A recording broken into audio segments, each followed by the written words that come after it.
Okay. तो आज का हमारा टॉपिक होगा एनिमेशन और की फ्रेम का। तो की फ्रेम और एनिमेशन का कलेक्शन करके हम अपनी वेबसाइट में विजुअल इफेक्ट डालते हैं। ठीक है। तो मैं यहाँ पर इसका एक कंप्लीट सिनेरियो यूज करते हुए आपको एक पेज बना के दिखाऊंगा लाइक दिस, और इसमें एक एनिमेशन लगाऊंगा। मान लीजिए इस वेबसाइट के इस हिस्से में, इस वेबसाइट के इस हिस्से में मैंने मान लीजिए एक डिप बना दिया, और इस डिप के अंदर मैंने बैकग्राउंड में कलर चेंज करने का इफेक्ट डाल दिया, और ये लगातार कलर चेंज करता रहेगा। जैसे लाइटिंग चलती रहती है ऊपर एनिमेशन टाइप, और ये लगातार चलेगा। तो ये चीज हम कैसे डाल सकते हैं? देखो, मैंने यहाँ पर अपना नॉर्मल HTML स्टार्ट कर देना है, इसको एडजस्ट कर देंगे ओल्ड सेट। मेरे को एक डिप बनाना है नॉर्मली, ठीक है। और इस डिप को मैं एक क्लास दे देता हूँ, मान लीजिए कंटेनर, या फिर हेडर दे देता हूँ। दे दिया। इसमें कुछ लिख नहीं रहा हूँ मैं, ब्लैंक है ये। अब इसकी एक CSS अप्लाई कर देते हैं यहाँ पे। हो गया। अब इसके कंटेनर को टारगेट करते हैं, कर दिया। अब मैं इसकी विड्थ को कर देता हूँ पूरा 100%। तो नहीं भी करोगे तो बाय डिफॉल्ट विड्थ 100 है, कोई दिक्कत आएगा नहीं। हाइट कर देता हूँ मेंशन करके 240 पॉइंट। चारों तरफ एक बॉर्डर लगा देते हैं, ये भी हो गया। अभी चला के देखते हैं कैसा दिख रहा है। साइट को चलाने का शॉर्टकट है Alt+L+O। तो हमारे पास एक डिव सामने आ जाना चाहिए। यहाँ पे अभी कुछ दिख तो रहा नहीं है, चेक करते हैं। क्लास का नाम क्या है? हेडर है। तो भाई क्लास का नाम हेडर है, हेडर डालते ही डिव आ जाएगा। आ गया डिव, देखो। अब भाई इसमें कलर डालने हैं, मतलब लाइटिंग टाइप में एनिमेशन डालने की, वो लगातार चेंज होता है। एनिमेशन डालने के लिए हम एक एनिमेशन क्रिएट करते हैं। एनिमेशन को क्रिएट करने के लिए की फ्रेम होता है। की फ्रेम लिखना है, अपने आप आएगा ये। देखो अपने आप आता है, डोंट वरी। की फ्रेम लिखा ना, एंटर मारा, अपने आप आएगा, डोंट वरी। अब इस एनिमेशन को नाम दे दो आप। तो मैंने इसको नाम दे दिया हेडर कलर, कुछ भी दे दो। अब ये एनिमेशन जो आपने बनाया है, इसको हम कितने चरणों में पूरा करना चाहते हैं? मान लीजिए मैं इसको 4 चरणों में पूरा करना चाहता हूँ, तो इसको मैं परसेंटेज में ऐसे 4 भाग में डिवाइड कर लूंगा। 0, 33, 66, 100। 5 में करना है तो 0, 20, 40, 60, 80, 100। आपकी कॉल है। तो मैं 4 चरणों में इस पूरे प्रोजेक्ट को बदलना चाहता हूँ, यानी 4 बार कलर बदलेंगे। तो यहाँ पर मैं लिख दिया 0%, यानी कि जब अपने पूरे 100% का ये स्टार्ट करे तो ये कलर इसमें होना चाहिए। वो मैंने यहाँ पे डाल दिया, बैकग्राउंड कलर व्हाइट डाल दिया। शुरुआत व्हाइट से करा हमने। फिर आगे मैंने डाल दिया 33%, जब ये अपना कवर कर ले 1/3 हिस्सा, तब उसका बैकग्राउंड कलर जो है रेड हो जाए, येलो हो जाए। कैसा हो जाए? येलो। और जब ये अपने पूरे कॉन्सेप्ट का 66% कवर कर ले तो इसका कलर रेड हो जाए। और उसके बाद जब ये पूरा 100% ही कवर कर ले, बैकग्राउंड कलर इसका बिस्किट कलर में हो जाना चाहिए, मतलब व्हाइट व्हाइट की शेड में धीरे धीरे वापस आ जाए। वॉयलेट कर देना, चलिए कर दिए 4 कलर। एनिमेशन बस इतना ही होता है, सिंपल है। लगा दिया आपने एनिमेशन। अब इस एनिमेशन को मुझे यहाँ पे लगाना है, इस जगह पर। तो एक प्रॉपर्टी और होती है CSS में एनिमेशन नाम की, इसको यूज करें। जो एनिमेशन आपको लगाना है उसका नाम पकड़ लो, क्या नाम है? Header colour. इसको यहाँ फिट कर दो। अब एनिमेशन कितने वक्त में रन करना है, टाइम डाल दो। मैंने डाल दिया 10 सेकंड में रन होना चाहिए। मैंने 10 सेकंड डाल दिया, देखिए।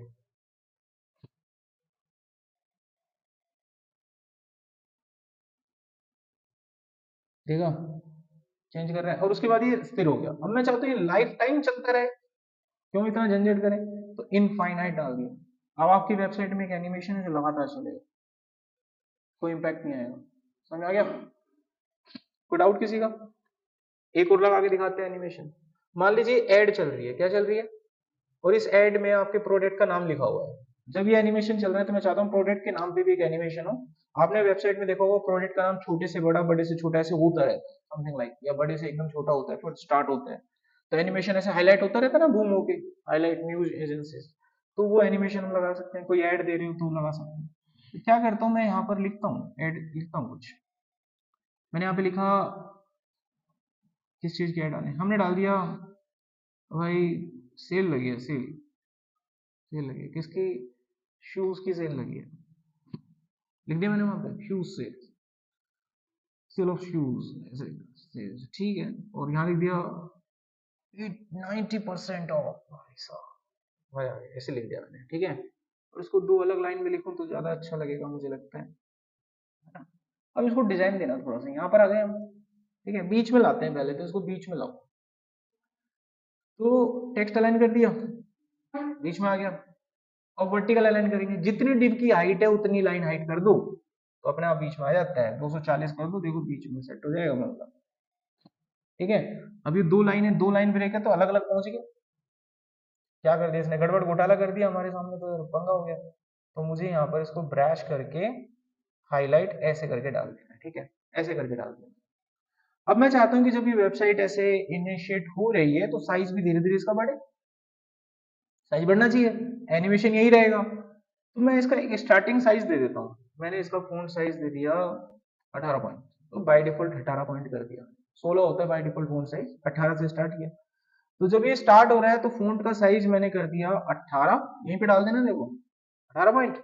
और जब ये 33% कवर कर लेगा तो मैं चाहता हूँ इसका साइज हो जाए 40, कितना हो जाए, 40 हो जाए। देखते हैं करके, फ़ॉन्ट साइज 40 की जगह यार 36 करते हैं, डबल कर दिया, देखें जरा, ये बड़ा हुआ ना, बड़ा हुआ, रुक गया क्योंकि मैंने आगे बढ़ाया नहीं।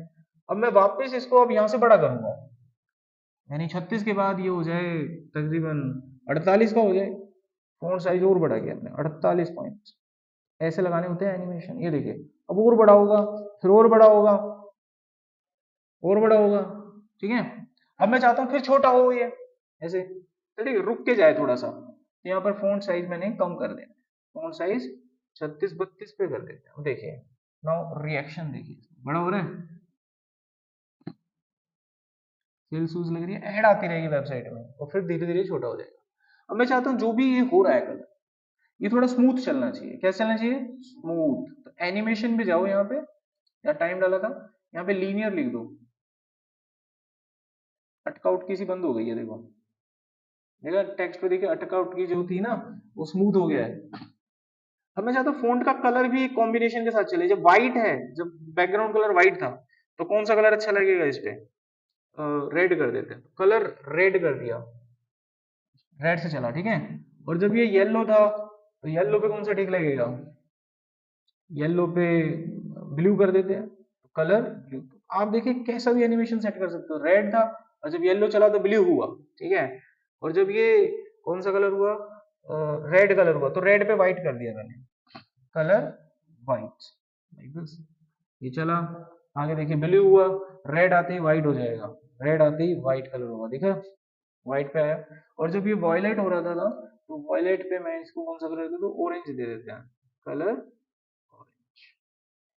अब ये सीरीज और ये सीक्वेंस लगातार चलेगा, पीछे चारों तरफ जो बॉर्डर दिया है वो हम हटा सकते हैं, बॉर्डर को खत्म कर सकते हैं, and now the perfect animation आपकी वेबसाइट में हमेशा चलता रहेगा। देखा आपने, कोई वीडियो नहीं है, कोई ऐड नहीं है, जस्ट एन एनिमेशन है। ये एक छोटा सा ट्रेलर है, अब इसके बुनियाद पर आप कुछ भी बना सकते हैं। ये टॉपिक हमारे यहाँ कवर हुआ है, एनिमेशन और की फ्रेम्स का। कोई क्वेश्चन?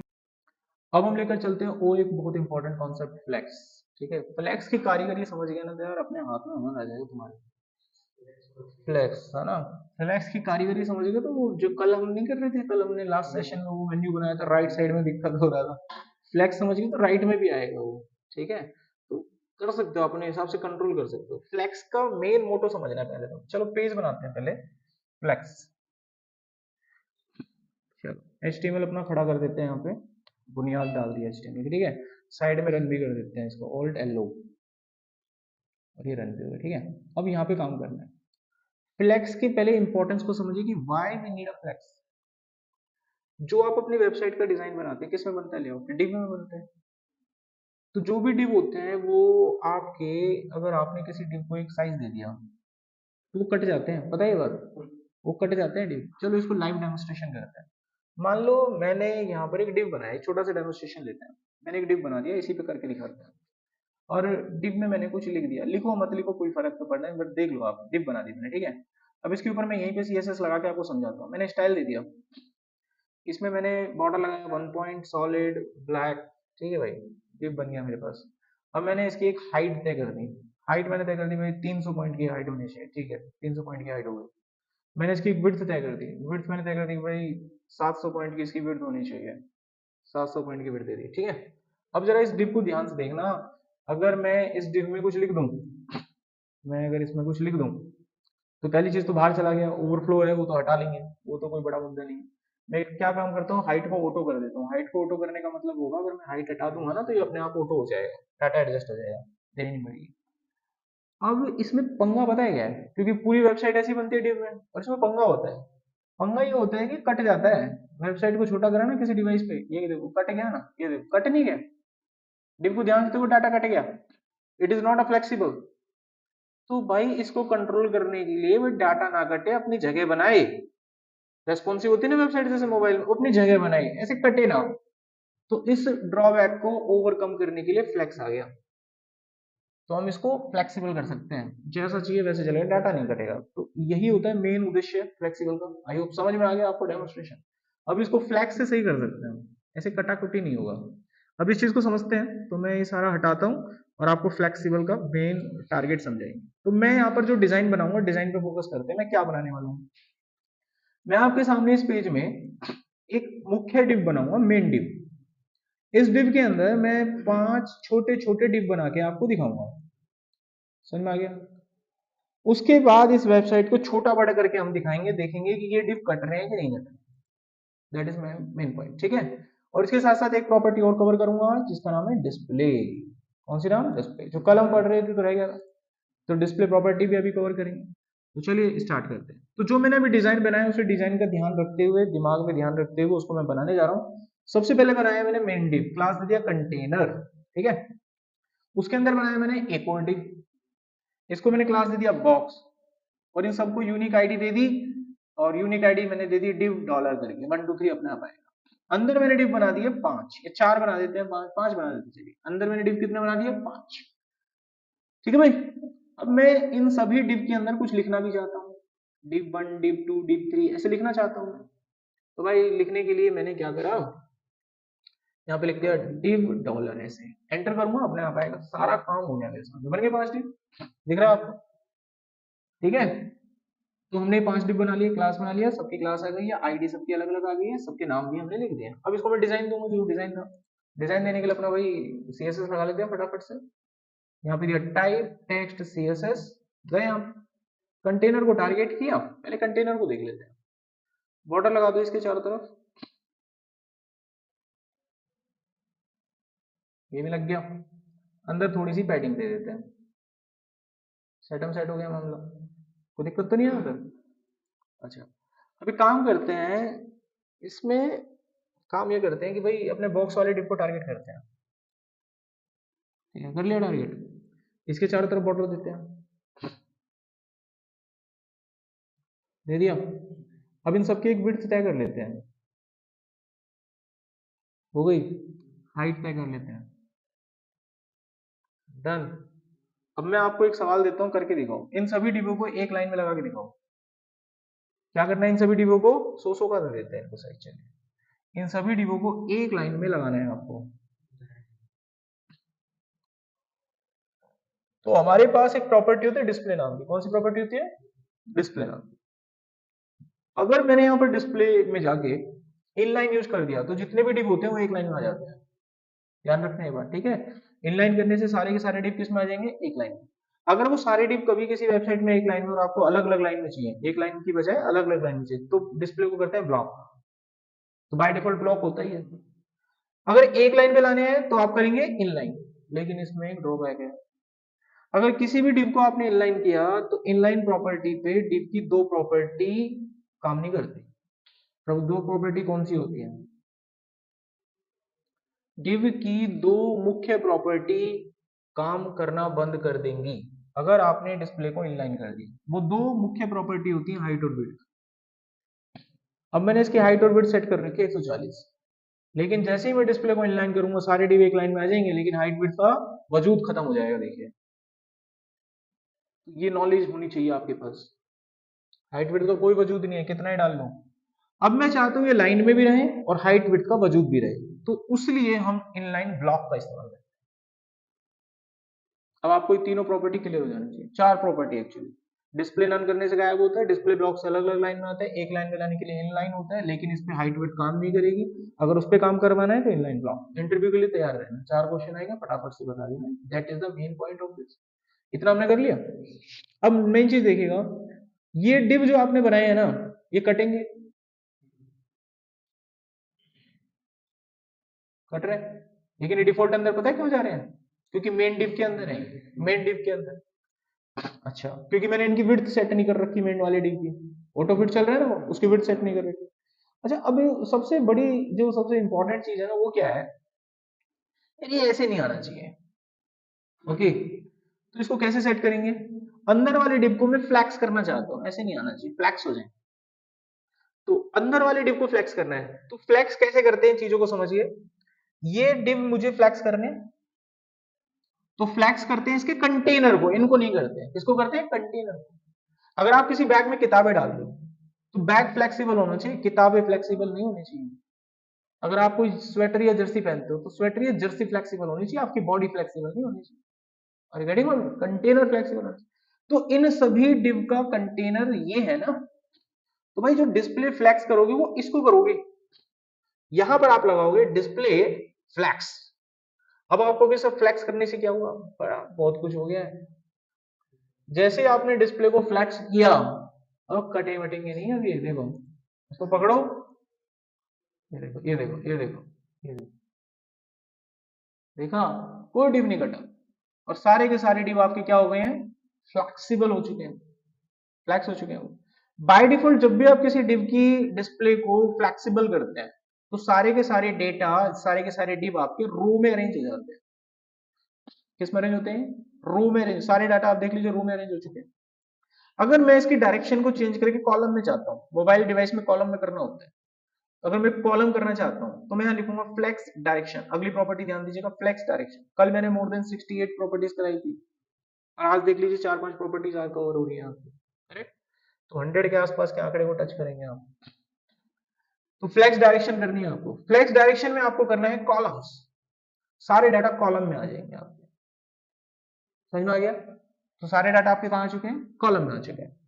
अगर मैं इसी चीज को रो कर दूंगा तो सारे डाटा रो में आ जाएंगे। अगर मुझे ये रिवर्स करना है, क्या करना है? डायरेक्शन को रिवर्स करना है।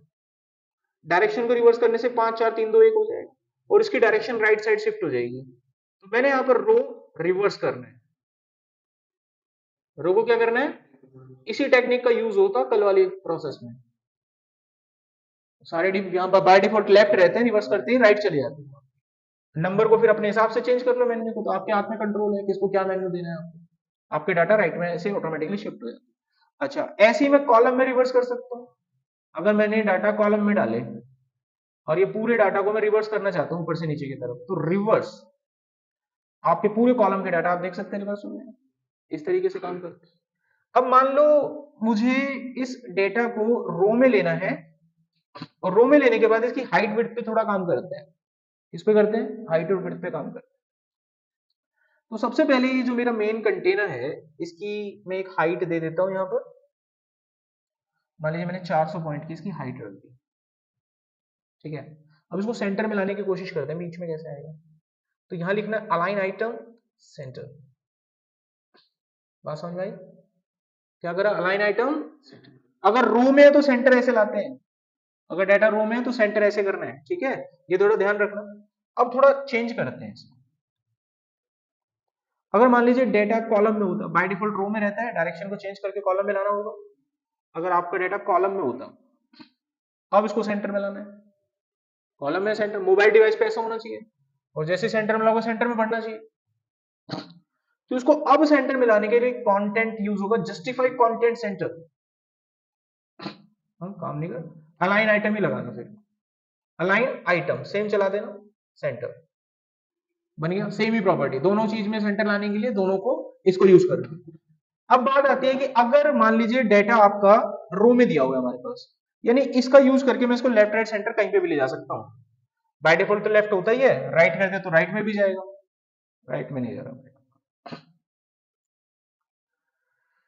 राइट में। अच्छा, एक प्रॉपर्टी और होती है, जस्टिफाई कंटेंट का यूज करते हैं। राइट में क्यों नहीं जाएगा? ओके, तो यहाँ पर आप रो में रहकर ऐसे राइट भेज सकते हैं बिना डाटा का ऑर्डर चेंज करें। क्या डाला हमने? राइट डाला। अच्छा, एक चीज देखिए, अगर मान लीजिए आपने कोई मेन्यू आइटम बनाई होते हैं, बनाते हैं ना वेबसाइट में मेन्यू आइटम। अब मेन्यू आइटम बनाने के बाद हम अपनी वेबसाइट में जो भी मेन्यू होते हैं, अभी बिल्कुल राइट में रहेगा, कितना ही छोटा बड़ा कर लूं। अगर ये मेन्यू होते तो पूरी वेबसाइट में हमें फैलाने, ऊपर कितना ही छोटा बड़ा करूँ वो उसके हिसाब से डेकोरेट होकर चलना चाहिए, पूरी वेबसाइट में फैलने चाहिए। तो इसको पूरी वेबसाइट में फैलाने के लिए हमारे पास क्या कंट्रोल है, और इक्वल गैप होना चाहिए सबके बीच में। तो इसके लिए हम एक प्रॉपर्टी यहाँ पर कॉल कर सकते हैं जिसका नाम होगा जस्टिफाई कंटेंट, और यहाँ पर आप डालेंगे स्पेस बिटवीन। देखो, सबके बीच में बराबर स्पेस रहेगा, आप कितना भी मेन्यू आइटम को छोटा कर लो बड़ा कर लो, वो इक्वल स्पेस में आपके रिएक्ट करेंगे। ये देखिए, ओके। अच्छा, अब एक चीज और देखो, जब हम इस वेबसाइट के डेटा को छोटा करते हैं तो ये रैप होता है। इसकी इस चीज को समझने के लिए मैं थोड़ा सा जूम करता हूँ, तो ये छोटा हो जाता है, अपने साइज को छोटा कर लेते थे, हो रहा है। अब ऐसे केस में हम इसको डिफॉल्ट बनाना चाहते हैं जैसे पहले था, यानी कि अपना साइज छोटा ना करे और अपने एलिमेंट को नीचे भेजना चालू कर दे, नीचे की तरफ। तो हमारे पास अगली प्रॉपर्टी होती है फ्लैक्स रैप। फ्लैक्स रैप, और यहां पर आप इसको रैप कर दीजिएगा। अब ये अपने साइज को कम नहीं करेगा, जैसे फोटोज वगैरह होती हैं, और फोटोज को अगर ऐसे करोगे तो फोटो का चेहरा नहीं बिगड़ जाएगा, स्ट्रेच हो जाएगी। तो ऐसे केस में नीचे भेजते हैं, मोबाइल पे भी देखा होगा, वो नीचे की तरफ शिफ्ट करते हैं फोटोज को। तो यहाँ पर आप छोटा करो और ये रैप होना चालू हो जाएगा। डिफॉल्ट प्रॉपर्टी हो रहा है रैप, वो अपने आप रैप होना चालू हो जाएगा नीचे की तरफ, जैसे भी आप छोटा करेंगे। तो ये थी आपकी फ्लेक्स की प्रॉपर्टी। अब एक चीज और देखिएगा जिसको बोलते हैं ऑर्डर। कभी कभी वेबसाइट में क्या होता है, हमने डेटा बना दिया वेबसाइट में, ठीक है। अब इसका कंट्रोल हमारे हाथ में नहीं होता, हमारे हाथ में सिर्फ डिजाइन पार्ट होता है। कभी आप काम करोगे ना तो कोडिंग कहीं होगी, आप डिजाइन फाइल होगी बस, और आपको यहाँ कंट्रोल देंगे ही नहीं वो। अब आपके हाथ में सिर्फ डिजाइन है, गॉट इट। अब आपसे कहा जा रहा है कि div3 को सबसे आगे लगाओ। अब आप यहां तो जा ही नहीं सकते, तो आपको डिजाइनिंग के माध्यम से ही कुछ करना होगा। इसको बोलते हैं ऑर्डर। फ्लैक्स में ऑर्डर होता है, क्या बोलते हैं उसको? ऑर्डर नाम की प्रॉपर्टी होती है। अब बाय डिफॉल्ट क्या होता है कि इन सब का जो ऑर्डर होता है वो जीरो होता है। सबका ऑर्डर क्या होता है? डिफॉल्ट जीरो होता है, ठीक है। जिसका ऑर्डर सबसे कम होता है वो सबसे पहले आता है। अब सबका बराबर है, इसलिए जो जिस रेशियो में आपने दिया था उस रेशियो में चला गया। पहले आपने उसको दिया था, ये आ गया, फिर ये आ गया, ये आ गया, ये आ गया। अब मुझे 3 को यहाँ लाना है, तो 3 का ऑर्डर जीरो से कम कर दो, ऑटोमेटिकली पहले आ जाएगा। समझ में आ गया? जिसका ऑर्डर सबसे कम होता है पहले होता है। तो आप क्या करो, ये लगाएंगे किसमें? div3 में लगाएंगे ना, इस पे तो लगेगा नहीं कंटेनर पे। ऑर्डर मुझे किसका सेट करना है? div3 का। तो div3 को हमने कोई नाम तो दिया होगा, आईडी दी है ना, इसको उठा लो। तो यहां लिखो div जिसकी आईडी है div3, और यहां लगाओ ऑर्डर -1। देखो, समझ में आया? अब मान लीजिए मैंने आपको सवाल दिया होता 3 के बाद 2 आना चाहिए, 3 के बाद क्या आना चाहिए, तो इस सवाल को आप लोग कैसे करते हैं? 3 के बाद 2 आना चाहिए, इसका -2 कर दो और दूसरे वाले का 1 कर दो, नहीं समझे? तो दूसरे वाले का 1 कर दो, क्या दिक्कत है? -2 छोटा होता है ना। तो ये होती है प्रॉपर्टीज। आप किसी भी एलिमेंट को ऐसे आगे पीछे ऊपर नीचे कर सकते हो, कहीं पर भी। इसकी जरूरत हमें कहाँ पड़ती है? जब वेबसाइट छोटी होती है ना, जब नीचे आता है div, तब उस केस में हम चाहते हैं कि नीचे ना पहली वाली पिक्चर नीचे आनी चाहिए। कई बार होता है ना, सीरीज में ना देखे, कई बार होता है भाई दूसरी वाली पिक्चर नीचे चाहता हूं, बाकी की आगे पीछे की पिक्चर ऊपर रहे, दूसरी वाली पिक्चर नीचे खुल जाए, बड़ी पिक्चर है। तो ऑर्डर चेंज कर देते हैं, ऑर्डर चेंज करते ही दूसरी पिक्चर नीचे आ जाती है और बाकी पिक्चर सटक जाती है। समझ में आ रहा है? क्योंकि नीचे तो वही एलिमेंट आएगा ना जो लास्ट में, तो उसका ऑर्डर चेंज करके क्या करते हैं? हाई कर देते हैं, वो लास्ट में चला जाता है, और जिसकी वजह से वो नीचे देखने को हमें मिलता है छोटा होते ही। और कोई वेबसाइट रेस्पॉन्स कैसे करती है, आगे चलकर आप मीडिया क्वेरी पढ़ेंगे तो उसमें ये कॉन्सेप्ट समझेंगे। ओके, तो ये थी हमारी फ्लैक्स की सारी प्रॉपर्टीज। इनका यूज करके आप जैसा चाहें वैसा फ्लैक्स बना सकते हैं। अब इस कॉन्सेप्ट को ध्यान में रख के हम कुछ बनाने की कोशिश करते हैं, ठीक है। एक मेन्यू का थोड़ा सा सिस्टम इंटीग्रेट करके बनाने की कोशिश करते हैं, कैन वी डिजाइन और how we can design it. तो एक मेन्यू अरेंजमेंट बनाते हैं, छोटा सा डमी टाइप में।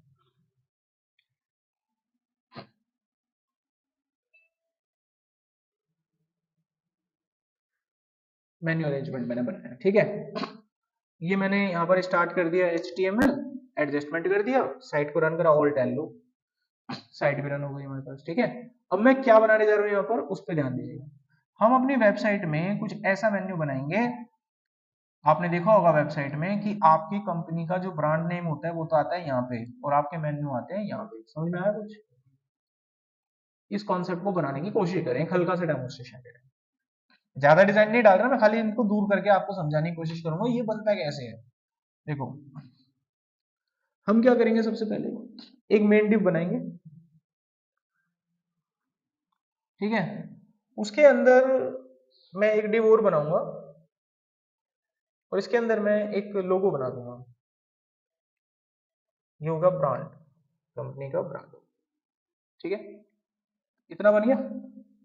अब मैं यहाँ पर एक यूएल बना देता हूँ, और उसमें कुछ लिस्ट आइटम बना देते हैं, होम अबाउट जो भी है।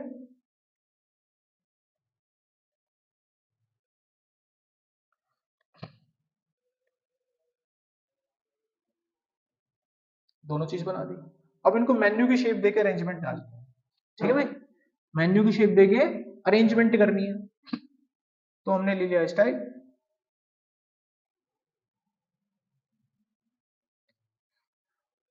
तो देखो मैं इन दोनों चीजों को पहले तो फ्लेक्सिबल करूंगा, क्योंकि जो मेन्यू बनेगा उसको कितना भी छोटा बड़ा कर लूं वो अपनी जगह पे होना चाहिए, ये फ्लैक्स से ही पॉसिबल है।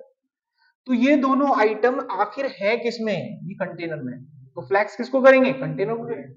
जैसे ही मैं कंटेनर को फ्लैक्स करूंगा ना भाई साहब, ये सारे के सारे रो में आ जाएंगे, बताया गया था डिफॉल्ट प्रॉपर्टी रो। तो सारे रो में घुसेंगे, देखना एक रो में आ जाएंगे सारे के सारे। ये देखो आ गए रो में, एक रो में आ चुके। अब इस चीज को समझने के लिए मैं इसके चारों तरफ एक बॉर्डर लगाऊंगा, कलर वलर दूंगा, ताकि हम इस चीज को थोड़ा आइडेंटिफाई कर पाए। तो मैंने क्या करा, इसको पहले तो एक हाइट दिया, बैकग्राउंड कलर दिया, ठीक है। अब दिख नहीं रहा ना, अरे कलर व्हाइट कर देंगे तो सब दिखेगा आपको। ओके, यहां तक हमने बना लिया। अब एक काम करते हैं, अब इनको दूर दूर करना है। सबसे पहले तो बीच में लाना है इनको। बीच में लाने की दो ही प्रॉपर्टी है, तो अलाइन आइटम से आएगा, जस्टिफाई से आएगा। सेट मार लेना। तो बीच में लाते हैं, पहले देते हैं हम यहाँ पर अलाइन आइटम सेंटर, हो गया, सेट हो गया बीच में। अब इनको दूर दूर करने हैं। अब मैं क्या करूंगा, यहाँ पर एक प्रॉपर्टी कॉल करूंगा, जस्टिफाई कंटेंट, और यहां लिख दूंगा स्पेस बिटवीन। भाग गए दूर दूर, ये दूर दूर हो गए। अच्छा, अब थोड़ा सा पैडिंग दे देंगे इनकी तरफ, ऊपर नीचे से तो दूंगा नहीं, लेफ्ट राइट से दूंगा। तो यहां पर लिखूंगा पैडिंग। पहला जो नंबर आप डालते हैं वो ऊपर नीचे के लिए होता है, दूसरा डालते हैं लेफ्ट राइट के लिए होता है। ये देखिए दूर दूर हो गए। समझ में आ गया तक मेन्यू का। अब ब्रांड को टारगेट करके थोड़ा बड़ा करेंगे, ये कंपनी का मेन मेन्यू ब्रांड है, कंपनी का नाम है एक्चुअली। तो टारगेट किसको करूंगा, लोगो, मैंने नाम दे रखा है पहले ही उसको क्लास में, देखो या नीचे देखिए, LOGO, लोगो। समझिए। अब इसको बड़ा कर देंगे, तो सबसे पहले तो फॉन्ट वेट बढ़ाएंगे, बढ़िया। फॉन्ट का साइज बढ़ाएंगे, साइज दे दिया, बस खत्म, बन गया ना ब्रांड। अब ये मेन्यू को ठीक करना है, किसको ठीक करना है, मेन्यू को ठीक करना है। तो मेन्यू को ठीक करने के लिए अब आगे की कार्रवाई करेंगे। ये जितने भी लिस्ट आइटम है ये सारे के सारे किसमें है, तो क्यों ना यूएल को फ्लेक्स कर दें, तो सारे अपने आप रो में आ जाएंगे ना। दिमाग लगाओ, अगर यूएल को फ्लेक्स करोगे सारे रो में आ जाएंगे एल आई। तो यूएल को टारगेट कर दो यार, डिस्प्ले फ्लेक्स कर दो, सारे रो में आ गए, आ गए सारे रो में। अच्छा, अब इस इतना कर लो, बस इतना ही करो। अब इसके अंदर जो लिस्ट स्टाइल डॉट डॉट आ रहा है हटा दो, लिस्ट स्टाइल नन कर दो, तो ये भी गायब हो गया। अब इनके बीच में गैप चाहिए। अब ये चीज तो एल आई है, क्या ही है, एल आई है, तो यूएल में एल आई, इनके बीच में जो गैप होगा उसे क्या कहेंगे, मार्जिन। क्या कहेंगे, मार्जिन। अब मार्जिन ऊपर नीचे से तो देना नहीं है, लेफ्ट राइट से देना है। तो मार्जिन ऊपर नीचे से देना है 0 पॉइंट, लेफ्ट राइट से देना है 10 पॉइंट। ये देखिए दूर दूर हो गए। समझ रही बात, जैसा बोला था वैसे ही मेन्यू बन रहा है, देख लो एकदम। इसी को बोलते हैं CSS। यही होते हैं छोटे छोटे प्रोजेक्ट जो बनाने हैं। अब इनको मेन्यू को थोड़ा लैंग्वेज वगैरह चेंज कर देते हैं, font family sans serif, bold करना है बोल्ड कर लो, मैं तो कहता हूँ ये ठीक बन गया, दैट्स पॉइंट। अब इसको कितना ही छोटा बड़ा करो, that is the power of flex. ये देखिए, दिख रहा है, कोई अटैचमेंट नहीं है, देखिए कितना ही छोटा कर लो ना, that is the power of flex. तो यहाँ पर मैंने फ्लेक्स का एक एग्जांपल आपको करके दिखा दिया। अब कोई सवाल, कोई डाउट किसी बच्चे का? अब मैं यहाँ पर आपको एक और फ्लैक्स और एनिमेशन का एक संजोग बना के कुछ बना के दिखाते हैं प्रोजेक्ट में, अपनी वेबसाइट में कहीं यूज कर सकते हो आप। ये देख लो, एक प्रोजेक्ट और बनाते हैं, तो बनेगा जब भी देखेंगे क्या बनने वाला है। अब डिस्क्लोज ही नहीं करेंगे, आप खुद ही समझोगे इसको। मैं, हो सकता है मेरे लिखते ही समझ जाओगा। यहाँ गया मैं, यहाँ पर एक हेडिंग 1 बनाई, यहाँ पे हमने लिख दिया लोडिंग, साइट को साइड में रन कर दिया, ठीक है, क्लियर यहाँ तक। अब मैंने क्या करा, इसके अंदर एक डिव ले लिया कंटेनर करके, उसके अंदर फिर एक डिव ले लिया बॉक्स करके। इतना समझ में आ गया? 2 डिव बन गए। अब ये दोनों डिव बन तो गए, दिख तो कुछ भी नहीं रहा लेकिन, है ना, दिख तो कुछ नहीं रहा। अब CSS लगा के इसको सेट आउट करेंगे सारे मामले। स्टाइल में गए, यहाँ पर हमने अपनी जो CSS है वो दे दी, डिव कंटेनर को टारगेट किया, इसका बैकग्राउंड कलर मैंने सिल्वर कर दिया, अब दिख नहीं रहा। मैं इसकी विड्थ दे देता हूँ 400-500 पॉइंट पर सेट करते हैं, हाइट 20 पे सेट करते हैं, तो मुझे एक इस तरह का सिग्नल दिखा। समझ में आ गया? अब हमने इसके अंदर एक डिव और लिया हुआ है, तो मैं उस डिव के अंदर भी थोड़ा डिजाइन दे देता हूँ। मैंने क्या करा, इसका बैकग्राउंड कलर ब्लू कर दिया, इसकी विड्थ को 20 पॉइंट ले लिया, हाइट को भी 20 पॉइंट ले लिया। अभी तो कुछ समझ आ गया होगा। अब मैं डिस्क्लोज करूंगा मैं क्या बनाने जा रहा हूं। मैं बनाऊंगा ये लोडिंग बार, जैसे आप कोई वेबसाइट से कोई चीज डाउनलोड करके जा रहे हो, लॉगिन करके जा रहे हो, तो लॉगिन के बाद ये स्क्रीन दिखा सकते हो, कोई कोई फोटो या वो चीज डाउनलोड कर रहे हो आप, तो ये चीज दिखा सकते हो। उसके बाद ये पेज खुले और उसको ये पेज दिखता रहेगा, जब लोडिंग पूरी हो जाए तो दूसरे पेज पे चले जाओ, इस चीज का यूज कर सकते हो। तो ये चीज जो हमने डिजाइन में दी है, ये डिजाइन हम यहाँ बनाएंगे बीचों बीच, ठीक है। वेबसाइट को कितना ही छोटा बड़ा करूं, हमेशा बीच में रहे। इस चीज के लिए फ्लैक्स हमारी मदद करेगा। फिर से क्या करेगा, फ्लैक्स हमारी मदद करेगा। अब मैं फ्लैक्स करूं तो करूं किसको, फ्लैक्स करेंगे ये दोनों डाटा है किसमें, ये है बॉडी में, तो इस बार फ्लैक्स बॉडी को करना होगा। डिस्प्ले फ्लैक्स, जैसे ही फ्लैक्स करूंगा दोनों के दोनों रो में अरेंज हो जाएंगे, लेकिन मेरे को तो कॉलम में ही चाहिए ऊपर नीचे, तो मैं इसकी डायरेक्शन को कॉलम करूंगा, कॉलम करूंगा। अच्छा, अब मुझे बीच में लेके जाने हैं साइड में, तो जस्टिफाई कंटेंट सेंटर करके देखते हैं पहुंचाने कहां पर है, बीच में पहुंचाने ना, या तो अलाइन आइटम या जस्टिफाई कंटेंट से सेंटर में करके देखते हैं। नहीं, अब दूसरा कौन सा था, अलाइन आइटम, अलाइन आइटम से सेंटर में करके देखते हैं। हमें बीच में तो पहुंचाने हैं, पहुंच गए बीच में, यानी इससे नहीं गए, हटा दो इसको। अब हमें इसको नीचे लाना है, अगर नीचे लाना है तो ऊपर से नीचे का गैप देना है, खाली मार्जिन टॉप से दे देंगे, हमेशा नीचे ही रहेगा। तो मैंने यहाँ पर 200-300 पॉइंट का जो भी गैप है वो आपने दे दिया, पहुंच गए नीचे। अब इन दोनों के बीच में गैप रखना है, इन दोनों के बीच में रखना है। तो ये जो लोडिंग है ये एक्चुअली हेडिंग 1 है, यहाँ पर मैंने मार्जिन बॉटम साइड से दे दिया 30 या 40 पॉइंट का, जितना भी आप दे सकते हैं, ठीक है। और थोड़ा बढ़ाना है तो और बढ़ा लीजिए, दैट्स अभी ओके लग रहा है, समझ आ गया इतना। अब इनको थोड़ा गोलाई दे देते हैं, गोलाई कर देते हैं इसकी। उसके लिए मैंने यहाँ पर लिख दिया बॉर्डर रेडियस 20 पॉइंट, देखते हैं गोलाई आई क्या, हो गई ना, कॉर्नर देखिए कॉर्नर, ठीक है। बॉक्स का भी कर देते हैं तो नीला वाला भी गोल हो जाएगा, बॉर्डर रेडियस 20 पॉइंट, ये भी गोल हो गया ना, लग रहा है। अब ये चलनी चाहिए गोल, अब ये चलनी चाहिए, अगर ये चलेगी उसी को एनिमेशन कहते हैं। तो यहाँ पर एनिमेशन लग के होगा ये काम। फ्लैग से जो बनाना था वेबसाइट का बन गया लोडिंग, जब कोई पिक्चर विक्चर को डाउनलोड करता है। अभी चलनी चाहिए, चलेगी कैसे भाई, एनिमेशन बनाओगे तो चलेगी।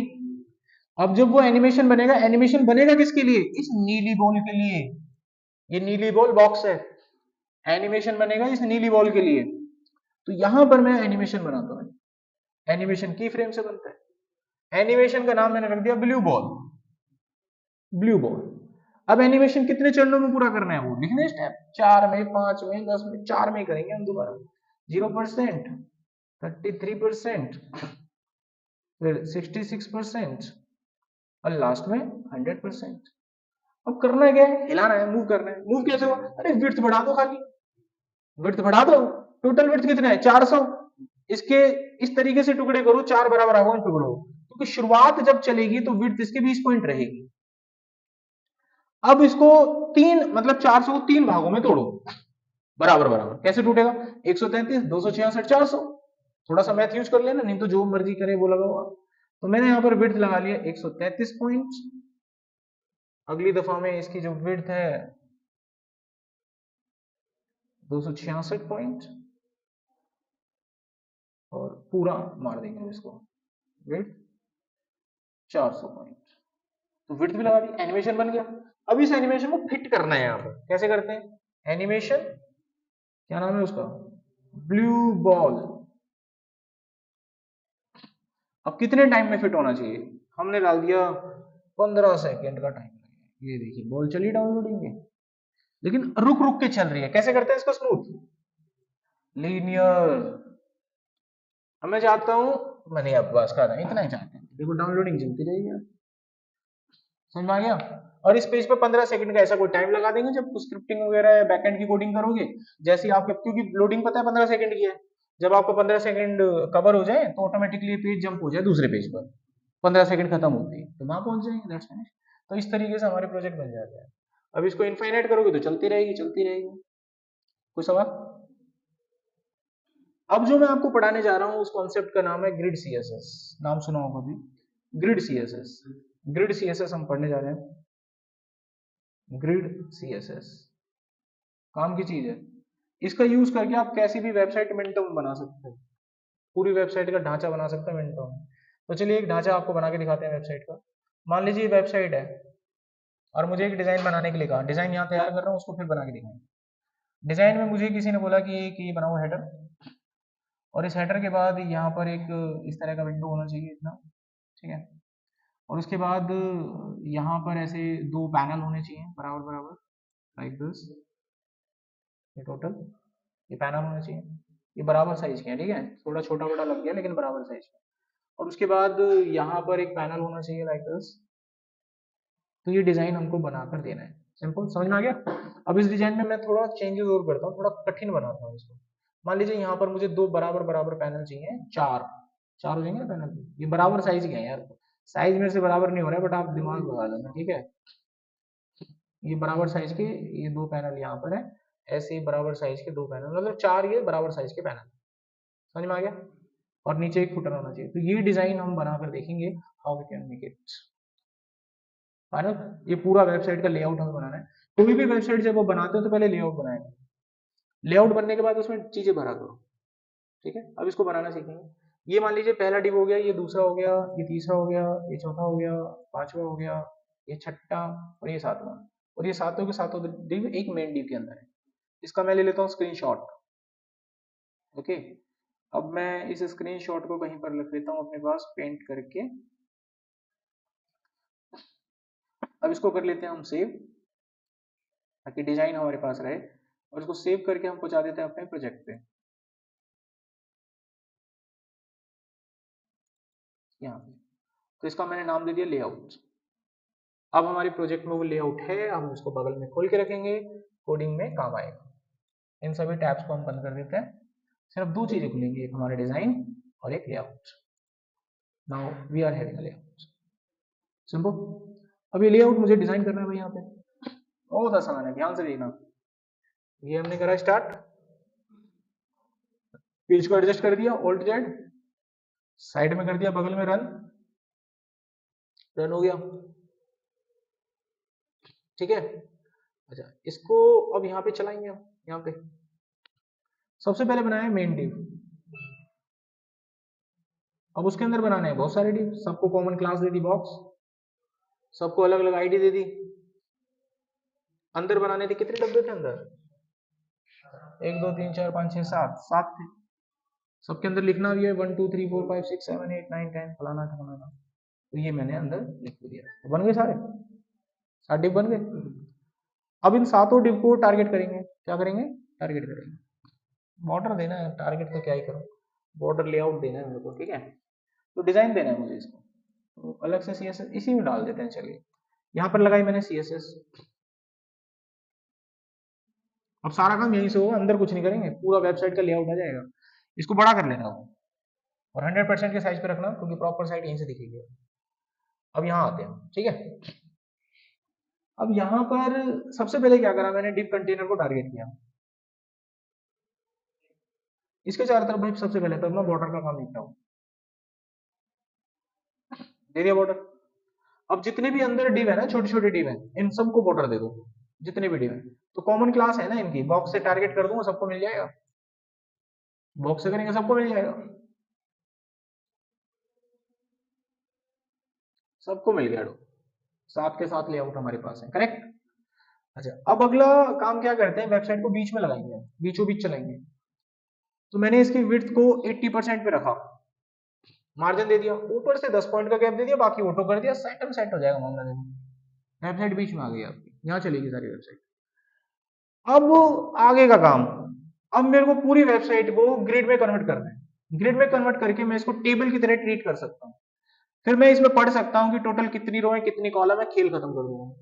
समझ आ गया। तो अब हम इसको क्या करेंगे, ग्रिड में कन्वर्ट करेंगे। ग्रिड में कन्वर्ट करने से टेबल की तरह ट्रीट कर पाऊंगा, करेक्ट। तो हम गए अपने इसके पास और इसको कंटेनर को बोला कि भाई तुम टेबल की तरह ट्रीट हो जाओ। तो यहां पर मैंने इसके डिस्प्ले को ग्रिड, तो डिस्प्ले में देखिए कितनी सारी प्रॉपर्टीज होती है, display flex, none, block, inline, inline block, और ग्रिड भी आ गया अब दोबारा आपके पास। अब ग्रिड करते ही अब हम इसमें ग्रिड का पूरा सिस्टम चालू कर सकते हैं। कैसे, आप इसमें देख के ये देखो, सबसे पहले हम इसमें रो डिसाइड करेंगे कितनी है। हमें देखनी है 4 रो है। अगर अब मोटा मोटा आइडिया लगाएंगे कोऑर्डिनेशन का, इसका साइज अगर मैंने 100 दे दिया तो नीचे का भी 100 हो गया, हेडर फुटर सेम साइज में, 100 पॉइंट ये 100 पॉइंट ये। टोटल जो विड्थ होती है तकरीबन 650 700 होती है, 200 यहाँ निपट गया, तो 220 इनमें निपटा देंगे। समझ में आ गया, 4 रो डिसाइड होगी, 100 220 और 100, ये कोऑर्डिनेशन कर लिया हमने। अब ये चीज हमें यहाँ पे लिखनी है। यहाँ पे मैंने लिखा ग्रिड टेम्पलेट रो, पहली रो का साइज 100 पॉइंट, दूसरी का 220 पॉइंट, देखो साइज आ रहा है, दिख रहा है, तीसरी का 220 पॉइंट, जब आपको पूरा एडजस्टमेंट लगे तो छोड़ देना 100 पॉइंट, अभी ऊपर नीचे करके बढ़ाना है। ये 4 डिव आपकी जगह ले रहे हैं पूरी वेबसाइट, अभी और एडजस्ट करो, नीचे लाओ इसको। तो क्या करते हैं, बीच वाली का ही जगह बढ़ा देते हैं, बीच वाली की जगह बढ़ाएंगे, ऊपर नीचे की हेडर फुटर हमारा सही है, कोऑर्डिनेशन हो गया ना सेट। और थोड़ा बढ़ा लो, आपकी कॉल है, तो 50-50 करके देख लो, जहां आपको लगे ना वहां पे छोड़ देना। अभी हो गया सेट, अभी और बढ़ सकता है, और बढ़ सकता है, 70 पे ले जाते हैं, अभी अभी ठीक है, अभी ठीक है, परफेक्ट हो गया हमारा 70 था ना, तो परफेक्शन दिख रहा है हमें वेबसाइट। ओके, अब कॉलम की बात आती है, कॉलम पे थोड़ा ध्यान दीजिएगा। कितनी कॉलम है, 3 कॉलम है, ध्यान दीजिएगा 3 कॉलम है। पहली कॉलम का साइज लगभग लगभग अगर माने तो मेरी स्क्रीन का जो विड्थ है वो 1300 पॉइंट है। अब मैं मोटा मोटा अगर इसको देखूं ना, मोटा मोटा, तो यार ये तकरीबन 300 तो होगा, और ये 500 के हैं। लेकिन कल को अगर वेबसाइट छोटा करूंगा और अगर ये मैंने 500 दे रखी है, क्योंकि ये फ्लेक्स नहीं है तो कट जाएगा, हो गया पंगा, क्या हो जाएगा, कट जाएगा कि नहीं कट जाएगा, दिमाग क्या कह रहा है भाई, कटेगा ना, दिक्कत हो जाएगी, क्योंकि वेबसाइट छोटी भी करते हैं। तो इससे निपटना पड़ेगा, थोड़ा बहुत चल जाता है, बिल्कुल छोटे पे तो कटेगा ही कटेगा, लेकिन थोड़ा बहुत छोटा होने पे कटना नहीं चाहिए। तो इससे निपटने का तरीका क्या करते हैं कि मैं इसका साइज तो 300 दे देता हूँ, लेकिन इन दोनों को मैं 300 नहीं दूंगा, इन दोनों को फ्लैक्स करके चलाऊंगा। क्या करके चलाऊंगा, फ्लैक्स करके चलाऊंगा। समझ में आ गई बात।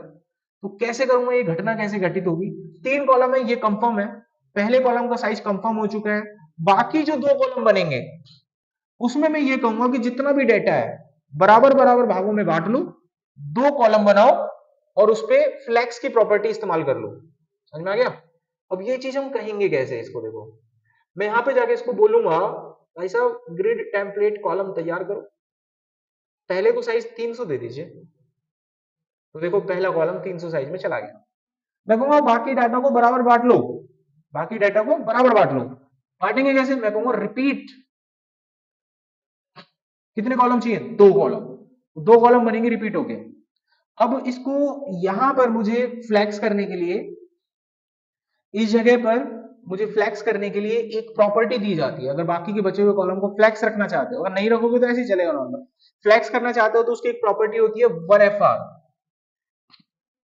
क्या होती है प्रॉपर्टी, 1FR, इक्वल भाग में डिवाइड करने के लिए 1FR। बाकी ठीक है ना, मैं रिपीट में गलती तो नहीं कर रहा, 300 पॉइंट हो गया, रिपीट हो गया, लेआउट हो गया, ठीक है, बाद में देखेंगे जब कॉलम हमारे डिसाइड होंगे तो, लेकिन ये चलना चाहिए यार, कुछ तो गड़बड़ हो रहा है। 300 point, then repeat 2 column 1FR unit, अब अभी ठीक हो गया, 1FR हो गया। अब इसको चला के देखो, बाकी के 2 यूनिट फ्लेक्सिबल होनी चाहिए, रिपीट हो रही है दोनों, ठीक है, दो भाग बराबर भागों में रिपीट कर दिया। और ये फ्लेक्सिबल है, चेक करते हैं, देखो इतना छोटा करेगा ही कौन, थोड़े मोटे छोटे के लिए होता है वो, बिल्कुल छोटा करने पे तो वीडियो क्वालिफायर होगी, डिजाइन ही चेंज कर देंगे उसमें। तो अभी आपका वेबसाइट इतना था तो थोड़ा बहुत छोटा होने पे कटना नहीं चाहिए, दैट इज माय पॉइंट। अब इतना छोटा होने पर तो डिजाइन ही चेंज होगा, रेस्पॉन्सिव की वजह से होता है, रेस्पॉन्सिव बनाना होता है। अभी यहाँ पर देखा आपने, कोई दिक्कत नहीं, हमारी वेबसाइट बढ़िया फर्स्ट क्लास चल, ठीक है। चलिए अभी क्या करता हूँ मैं, 90 की जगह ना इसको 90 कर देता हूँ, थोड़ा और बेहतर हमें डिजाइन देखने को मिल जाएगा। अभी इतना हो गया। अब इसको हमने बॉक्स बॉक्स तो सेट कर लिए, अब इसको प्रॉपर इस ढांचे में कन्वर्ट करना है, इस ढांचे में कन्वर्ट करना है। सबसे पहले इनके बीच में गैप दिख रहा है आपको, डिजाइन में गैप हल्का सा, तो एक गैप लाने के लिए हमारे पास एक और प्रॉपर्टी होती है जिसका नाम होता है ग्रिड गैप। गैप डाल लो भाई आप अपने हिसाब से, मैंने 10 पॉइंट का गैप दे दिया, हर एक के बीच में गैप आ गया। अब जो पीछे बॉर्डर दिख रहा है ना आपको, अब बॉर्डर की जरूरत ही क्या है, हटाओ, हमें क्या जरूरत है, हम तो देखने के लिए बनाते हैं, ढांचा बन गया अपनी वेबसाइट का, ठीक है। अब ये पूरे के पूरे एलिमेंट हमें सेंटर में करने, वो आप कर ही सकते हो, आपकी प्रॉपर्टी है, यू कैन डू दिस। अभी इसको स्ट्रक्चर में कैसे लाएंगे, देखो अब फ्लोट काटेंगे, जमीन काटी कभी, आज काटेंगे, देखो ये प्लॉट मान लो, पूरा खेत है ये, एग्रीकल्चर। अब मकान काटेंगे, गली है बीच की, ठीक है। अब कैसे कटते हैं प्लॉट, पहला प्लॉट काट रहे हैं, तो पहला प्लॉट काटने का तरीका, आप इसमें देखो, ये रो, ये है कॉलम, ठीक है, इसको काउंट करोगे तो ये बनेगी पहली कॉलम, ये बनी दूसरी कॉलम, ये बनी तीसरी कॉलम, और ये बनी चौथी कॉलम। टोटल कितनी कॉलम है, टोटल कितनी कॉलम है, चार, भले तीन दिख रही है लेकिन रास्ते कितने हैं, चार रास्ते हैं ना इस घर तक पहुंचने के, चार गली आ रहे हैं, समझ में आ गया बात। अच्छा, तो अगर मैं इस पहले प्लॉट को बोलूं कि तुम्हारी कॉलम कहां से कहां तक है, तो क्या बोलोगे, एक से शुरू होकर चौथे कॉलम पे घर खत्म हुआ, ऐसे बोलते हैं ना। ये मकान एक गली से शुरू होकर चौथी गली तक है, समझ में आ गई कहानी, कॉलम की कहानी समझ में आ गई। ऐसे ही अब आप रो को पढ़ो, रो को पढ़ो, अब आप थोड़ा पढ़ना सीखिए, रो को पढ़िए, रो को पढ़िए, ये पहली रो, ये दूसरी गली, ये तीसरी गली, ये चौथी गली, कुल मिला के 5 गलियां हैं आपके इस खेत में। तो पहला जो मकान है इसकी गली कहां से कहां तक है, रो के हिसाब से 1 से 2, बस ये कॉन्सेप्ट दिमाग में रखो और देखो पहला प्लॉट काट के देते हैं तुमको, आ जाओ यहाँ पे। पहला प्लॉट पहले घर से कटेगा ना, उसको टारगेट करो, डिप 1, यही था ना। अच्छा, ग्रिड रो क्या थी, 1 से 2, यही थी ना। अच्छा, ग्रिड कॉलम क्या थी, शाबाश, 1 से 4 करते प्लॉट काट दिया जाएगा आपको, देखो तो कट गया प्लॉट, सच्ची में देखो कट गया ना प्लॉट। अब दूसरा प्लॉट काटेंगे, देखो पहुंचो वेबसाइट में, दूसरे प्लॉट को पढ़ो, इसकी कॉलम पढ़ो, 1 से 2 साफ दिखाई दे रहा है, जाओ अपने डिजाइन पे, कॉलम काट लो 1 से 2, इसी को कर लो कॉपी पेस्ट, यहाँ पे करो 2 नंबर, ये ग्रिड कॉलम हो गया 1 से 2। रो की बात करते हैं, रो देखो, रो कहां से कहां तक है, 1 2 3 4, 2 से 4, गली नंबर 2 से 4, रो समझ में आ गया, 2 से 4 मारना है, तो रो आपको लेना है 2 से 4। अब प्लॉट देखो कटा के नहीं कटा, सही देखो, बाकी के प्लॉट तो पहले से कटे कटाए हैं, इनको मत छेड़ो, इनको मत छेड़ो, आखिरी प्लॉट छेड़ना है 7 नंबर। अब 7 नंबर प्लॉट छेड़ते हैं, देखो चलो यहाँ पे 7 नंबर प्लॉट को देखा तो हमने यहाँ पर पाया इसकी कॉलम तो 1 से 4 रहेंगी, रो कितनी रहेंगी, रो 4 से 5, रो 4 से 5 रहेगी, ठीक है। तो आप ये design same to same copy करो, यहाँ पे डालो, और ये काम 7 नंबर के लिए करना है। कॉलम आपके 1 से 4 रहेंगे, रो आपकी 4 से 5 पर कन्वर्ट होगी, आपका पूरा प्लॉट कट के आपके हाथ में आ जाएगा। अब आप यहां पर इनके साइज को थोड़ा कम करके ऊपर ला सकते हो, क्योंकि हमने गैप दिया था 10 पॉइंट का, जिसकी वजह से इसने नीचे की हरकत करी है, ठीक है। अब क्या करो, जो डिजाइन आपने यहां दिया था 260 पर ले आओ उसे, ये देखिए बन गया वेबसाइट का लेआउट। फिर बाद में इसमें डाटा डाला जाता है।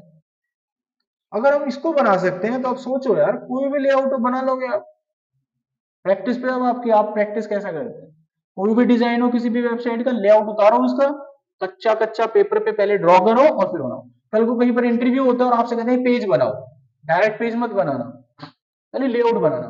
टाइम खत्म होगा तो कम से कम लेआउट देख के पास कर देगा, कुछ बना, कभी उसकी हेडिंग हेडिंग में लगे रह गए, पूरा टाइम ओवर हो गया आपका। वेबसाइट हमेशा लेआउट के ढांचे से चलती है। तो आपका लेआउट कैसा भी हो बनाया जा सकता है, ठीक है। तो आज की क्लास हम यहाँ पर अब ओवर करते हैं, ओवर नहीं करते, टाइम है देखते हैं। ये आपका असाइनमेंट होगा, ये जो सामने चल रहा है डिजाइन, इसी डिजाइन को उतारना है, वेबसाइट बनाना है इसका। अंदर कुछ भरो मत भरो उससे मतलब नहीं, लेआउट बनाने से मतलब है हमारा। लेआउट कैसे कैप्चर होगा इसका, देखिए मैं कैप्चर कर रहा हूँ लेआउट को। तो लेआउट को पढ़ना सीखे कैसे उतारते लेआउट। ये हो गया मेन डिव। ऐसे कोई भी वेबसाइट हो ऐसे लेआउट बना लो और फिर पेपर पे उतार लो, फिर सिस्टम पे उतार दो, 20-25 मिनट में बन जाएगा। उसके बाद ऊपर हमको एक लेआउट दिख रहा है, दिख रहा है, ये हो गया मेन हेडर पूरा, एक लेआउट हो गया दिस डिजाइन, ठीक है। उसके बाद एक डिजाइन और दिखाई दे रहा है हमको भाई, ये दिख गया दूसरा पार्ट। उसके बाद 6 बराबर डिजाइन है, ये 6 बराबर डिजाइन है, ये उतारने हैं आपको, 1 2 3 4। कोई भी डिजाइन होता है ना, चाहे आपने मोबाइल को उसका डेवलपर टैब को कभी ऑन करना, उसमें ऐसे ही लेआउट होते हैं। कभी किसी ने डेवलपर टैब ऑन किया हो ना टच स्क्रीन का, ऐसे ही बनता है लेआउट। ये सारे लेआउट खुल के आ जाएंगे तुम्हारे फोन में। बटन जो होता है, बटन बटन ऐसे गोल गोल दिखता है ना तुमको, वो एक्चुअली ऐसे होता है रेक्टेंगल में। तुमने कभी कारीगरी करी हो तो तुम्हें बताओ।